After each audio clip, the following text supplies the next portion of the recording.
రాంచీ వేదికగా team India England మధ్య జరుగుతున్న 4వ టెస్టు రసవత్తరంగా మారుతోంది. మొదటి రోజు బ్యాటింగ్ చేసిన ఇంగ్లాండ్ జట్టు 302 పరుగులతో 7 వికెట్లు నష్టపోయి రెండవ రోజు ఇన్నింగ్స్ను ప్రారంభించింది.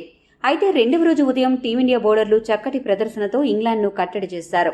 దీంతో ఇంగ్లాండ్ జట్టు 353 పరుగులకే ఆలౌట్ అయింది. ముఖ్యంగా స్పిన్నర్ రవీంద్ర జడేజా రెండవ రోజు ఉదయం మిగతా 3 వికెట్లను పడగొట్టి టైలెండర్ల తోక కత్తిరించి ఇంగ్లాండ్ భారీ స్కోరు చేయకుండా అడ్డుకున్నాడు. కానీ ఇక్కడ గమనించవలసిన విషయం ఏంటంటే ఇంగ్లాండ్ తూర్పు మొక్క జో రూట్ 122 పరుగులు చేసి తాను మాత్రం అజేయంగా నిలిచాడు. టీమిండియా బౌలర్స్లో జడేజా 4 వికెట్లు, ఆకాష్ దీప్ 3 వికెట్లు, సిరాజ్ 2, అశ్విన్ 1 వికెట్ దక్కించుకున్నారు.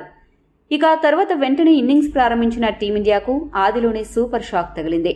ఉదయం పిచ్ పరిస్థితులను సద్వినియోగం చేసుకుంటూ టీమిండియా కెప్టెన్ రోహిత్ శర్మను England super fast bowler James Anderson 2 పరుగులకే అవుట్ చేశాడు. మరోసారి రోహిత్ శర్మ టీమిండియాను ఈ సిరీస్లో నిరాశపరిచాడు. లంచ్ సెషన్ సమయానికి టీమిండియా 34 పరుగులు చేసి 1 వికెట్ నష్టపోగా జైస్వాల్ 27 పరుగులతో, గిల్ 4 పరుగులతో క్రీజులో ఉన్నారు.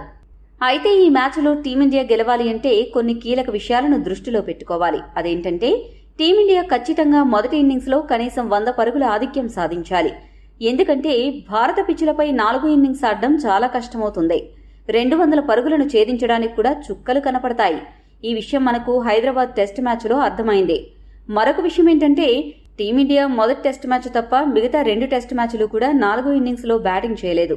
ఈ విషయాలన్నీ దృష్టిలో పెట్టుకుని టీమిండియా బ్యాట్స్మెన్ మరింత జాగ్రత్తగా ఆడి మొదటి ఇన్నింగ్స్లోనే భారీ ఆధిక్యాన్ని సాధించి ఇంగ్లాండ్కు బ్రేకులు వేయాలి.